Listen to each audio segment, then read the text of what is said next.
ole hin zawain chi bai ule Sainik school ching chi palu tum tang khan in admission kha tuna October ni som thum thleng an ron honga apply dan kha zona te tama wangin kan soi thok thok anga ama science talan du pakhat chu Sainik alu tur hianin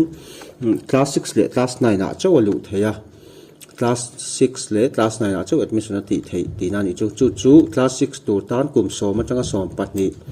chuta chuan April ni khat sang hi som pali changa March ni som thum pakhat sang hi som paruk inkar piang heta hian April ni khat le ni som thum pakhat hi a huam tel ti kha hretai la chuan class 9 b ka hian kum som pathum atanga kum som panga inkar tan admission hi ati theya April ni khat sang hi som pakhat atanga ni som thum pakhat March sang hi som pathum hemi inkar piang te tan hian apply theya hi hriat tu chu ni khata tlai pon hemi inkar ani lo chon inkar te hian April ni khat le March ni som thum pakhat hi a huam tel ti sela ni khat pon ni sela hemi inkar ani lo chuan hemi chunga mi hi ani lo chuan in apply thei lo ti kha kan hredon ne chuan in scholarship chung chang hi atopa hi kan soidon ne chuan kumina hianin chumi hmai hila hianin ta ti hianin apply na tur link ka da chumi ba ka chuanin hei phone number ka da hriat thiam lo om nei in om kha chuanin comment ai mo phone te po hin in zo thei thawa ta hianin kumdang ang lo dewin kumin hi Sainik school admission hanti khan Google a hianin aron lang ngal top lo dewa zon kwal ve dewa nga ya wagina ol samjok nanin helaya ka da lan hi exams.nta.nic.in ti hi hemia full link ka hi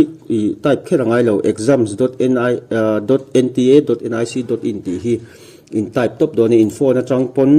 browser khan hong top ula chom browser a khanin kha exams.nta.nic.in ti kha in enter topang chutai enter chuan ti hian aron langa heta hian Sainik school society ti hi in click anga helaya in inviting online application hi in click chuanin public notice aron langa hei hi ni som atanga ni som thum tlai dar nga thlenga apply thei ti khania fee hi chu ni som thum pakhat thleng apek theya chuan helaya ka soidu chu ni som thum ti hi first notification ania hei hi lo extend pal te pom ve theya tuna November first week vela lo hretchok angchi te po khanin an lo extend pal takin ti khanin helaya ka link soya khanin exams.nta.nic.in a khain lo va check doni extend te po om ve thaya ti tel thuwa chone tai dan huya chukula tain candidate activity ti a hian registration for AISS EE ti a hian in click anga hei angai tho aron lang le tai na sena hian in click lenga ta hianin in la apply lo wain hilaya hian new registration alo omang so download information bulletin hi in download anga in click anga download information bulletin a hian mamo zong chu ain ziak dona ka soivek lawanga class 6 exam tutan syllabus zong oma class 9 tutan exam syllabus zong oma amak putdan zong ta engkim khata hin tai na chuang vek ani online application ti dan zong pokha chuang vek thawa amaro chu apply fu thei chi lo kan oma vain ti hianin at ti dana kha karon soyanga bulletin na hianin hemi in download zo chon ta hian new registration a hian kalmayang hian new registration kal hian hei hi ka soi fia lo nga apply pen karon soi fiang helai to bera hian I have downloaded the information ti hi hela hi in tikanga in click anga chon click here to proceed a khanin kalang chon ta hian ka fill up thazung anga ain tinan tuna ama sabanga mi hi chu candidate name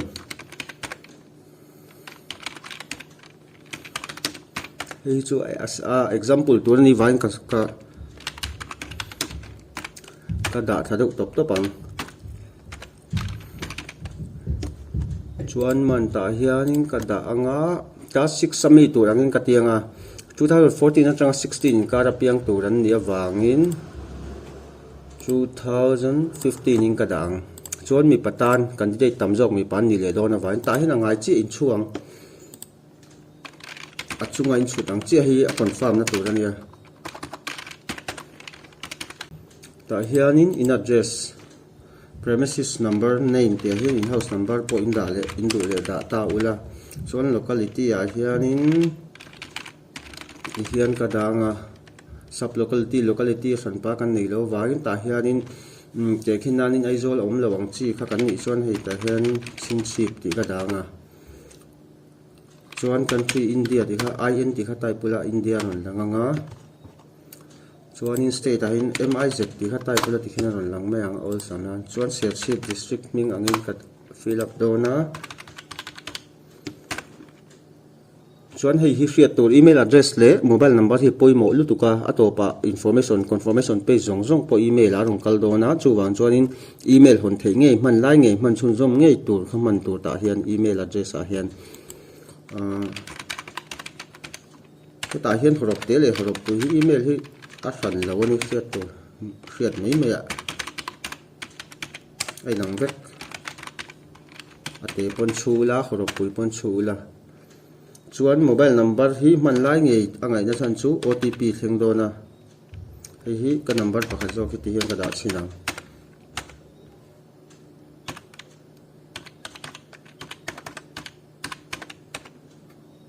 landline hi ngai khel lo optional heta hian permanent address hi present address le permanent address in an chuan ta hian same as in tianga ni lo chon tai nin enter thaleng ta hian kei chu ka permanent le communication address in an wagin same as present address ka taipa ta hian password a hianin horop pui horop te number character chu ho chu a om tel nge ngei tur ani lo chuanin atlang thei lo tai chuan security question a hi chuan in du ber kha le kha bungai nat ber tiang chi khanin ka danga hei chu helai hi kapcha ti a hnuaya hringang zel hi phek tin a om don hei ka soinon to longa kapchai chu a hnuaya injia kang ang hi type lu top tu chuan submit a in kalang hei submit anga hei achunga in type zong kha ron lang ta ka hming adike ka hei ka pa hming po adik kanu hming po ti khanin en kop zelanga adik vek chuan in date of birth hei hi in check vekang chuan in tik vekanga ato pa hin helai hi I agree ti hi submit and send OTP for verify yes in tiang chuan ta hianin mobile number in chutluwa khanin OTP lo thlenganga hei kan check lok ngai ke mun OTP te hi OTP lo thlenga 491972 chuan submit registration form ti khan registration form kha kan ti zo ti na ni ma chuan kan apply ang tuna mi kha chu registration form kan ti zo chia chuan hriat tu chu email ID a khanin helai application number hi ron thleng nga lang hei hi in akalak lowa I net problem te mo om thei wangin hei hi copy ro hei copy ula tuna po kan copy lok nga note pe ta hin ka pastry lokang enga mo akala ka chiat chuanin hemi application number hi in log in leang in password set neng khan chuan ta hian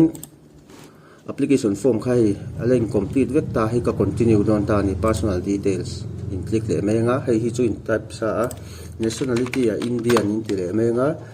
domicile po Mizoram category a hian hei ta hian hriat tu chu ST Mizowa chuan atlang pui ST le sipai tang lai fa ten ni kha chon defense in deal theya du chon ST tamzo kan ni vai ST hi ka thlanganga chuan ta hin ST ka confirm ang sub category ti hi ST a sub category omlo not applicable hi than le mai tu annual income hi in annual income kum khatai sumlak lu zat in enter anga hei hi coast guard te Assam rifle atang ho tanin yes tur amaro chu kan ni len lo chuan no top tur hei hi siblings zir an nom le omlo a u nau te tuna zir to san om le wangin no ka tianga zil lai tan chon yes in ti mayang chuanin AISSC hi khoi chai nge hriat ti kha lo langa ten social media te family friend school website ti vel te lo oma in hriat na kha in type anga hei chu ka kapchai chung hnoya hring hi type le top tur ka ti kha phek ti na om vekang page ti na hian chuan save and continue le top yes le ni mai ta po hian choose identity hi ta hianin Aadhaar oma atlang puin man thei tu chu class 5 no pang anga chuan Aadhaar le school ID hi ni dona alem anga apply tutorial anga apply kan ni wangin Aadhaar hi ka mang lo nga nang ni chuan Aadhaar in nei chuan Aadhaar kha type ula aul sama exam na po kha ID proof tur ania Aadhaar khan keng mai an anin exam huna po mo chuan ke chuan school ID hi ka da anga chuan chu ka da ra man thei don lo wangin ka da ra man thei lo na chuan chu mismatch name kha mismatch ati dona ka ID number hi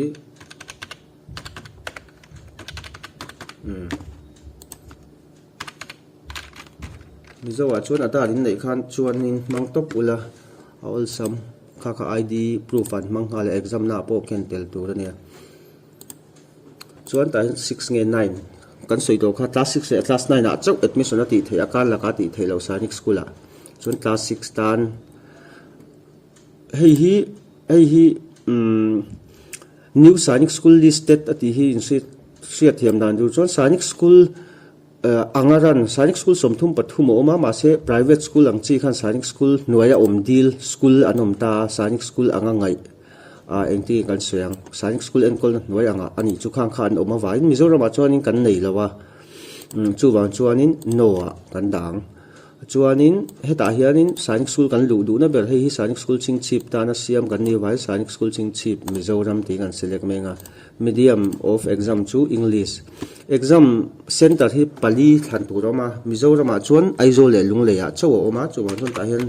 option 1 a hianin choice 1 a hin Mizoram ka danga aizol ka dang chuan chuwa po Mizoram bok ka danga exam center pahnih kan nei wain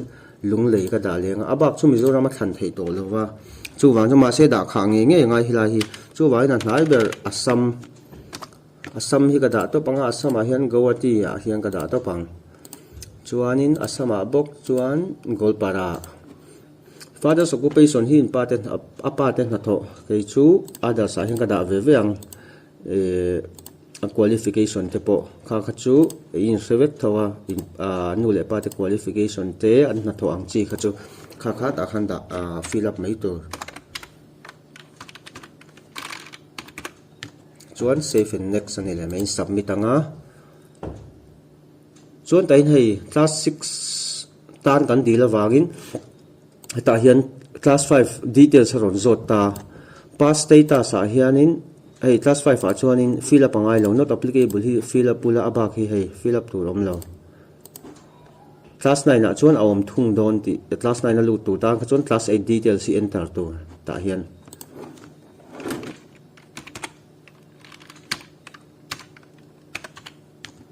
chuan save and continue kal lenga yes chu chuan exam a mani lo Sainik entrance hi lo ti toem ti chuan la ti lawa no chuanin Sainik staff fai ni em ti khania in annu le pate na thok Sainik kan na thok anom lo chuanin no to heta hin Sainik ti hian Sainik school na thok an ni le ni lo o annu mo an pate mo kha Sainik school an na thok anom chuan yes tu na nia ang lo wain kano chuan save and continue a hen kal le mai to helai hi chia chen tu photograph ka upload ang passport hei hi siam sa kan nei wangin helai a hianin in siam sa lo chuan hemi size a hian ti hian in zoom out anga ti hian in danang amaro chu ke chu asai si ka siam dik sa ve ka wangin chu wanjon upload original ka tiang chu hria tu chu image hi te na changa 200 KB ni nge tu ani lo chon upload thei lo hei po hi tham helai tak hi hriat fi anga ya tham ti hi left hand thumb impression in kut jung pui vei lam kha khami thla kha ni ta kut ji thla chu stamp pe ta kha nen englo ula paper a hi tu na karon lan ti lang hian ti hen in ti anga in scan anga hi size ka siam sa ne in upload ang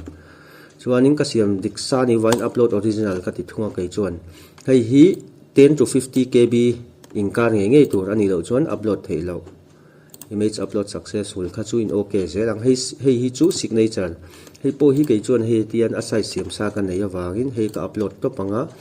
hei hi in nei sa lo chuan heta hian in zoom in angai ta hian in hemi chunga hian in ti te jong han taina leng chi anga chuan in danang kai chuan asai si dik ti ka hriat chian sa wain ka siam edit to ni wangin upload original ka tianga original ka upload ang chuan hei atlang ta category certificate a hi chuan Mizo a kha chuanin caste certificate domicile certificate kha man mai tur ania ta hian hriat tur chu 10 to ani lo 50 to 300 KB nia PDF file in siam daw nia ti khan ka upload le a hai successful le a just save and continue le top to ti hianin hei enter zong kha ron lang ta a hei adik vekem ti kha in check anga hei passport ka upload a left hand thumb impression hei kut zung pui vei lam thla ania hei signature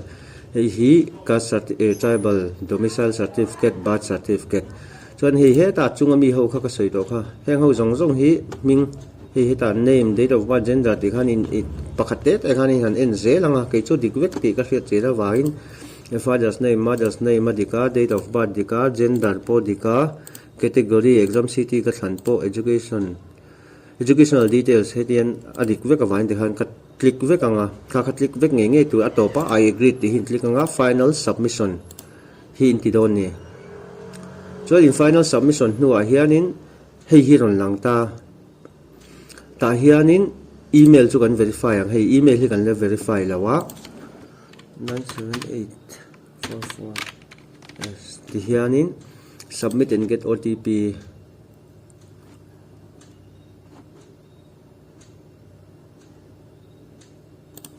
ti hian email a kha email ka vache kanga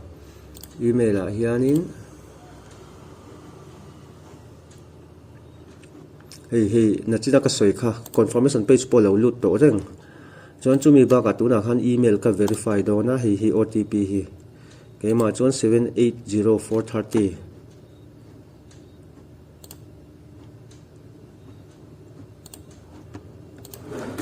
780430 chuan ka verify ang email ka in verify chia chuan ti hianin kha ti zong kha nia mobile number chu kan verify to sa chan chu OTP na china kan thun lut to a mobile number le email ID kan verify nga chon ten pay examination fee hin tianga thain online in pay to mayang khati zong ang khania hriat thiam lo om chuanin komina mo o phone number ta la na po hianin on danga chuan scholarship chung changa hi toite in hi scholarship Mizoram sarkar ina pek dana ni ta ni income 50,000 cheng singa hnuai lam thakata la lut tan khanan 100% scholarship a pay a above 50% singa chin chung lam atanga hnuai khat hnuai lam pang zong kha 50% chon hnuai khat atanga chung lam pang zong kha chu scholarship a don thei lo ani helaya hianin in lo hisap thiam dan turin awal samzo in Sainik school lu hi mi ho safa tan ti ang chi kha om thina ni ma se ani chi lo in chu chin ula en te na mai approximate amount ka lo soyanga te khin nanin class 6 sa hianin in ron lu do na class 9 ai ron lu don ta a in lo thling ta fees hi kum khata nuai ni lo ni tang se chuanin helaya 100% scholarship 50,000 below income tana 100% ti a hi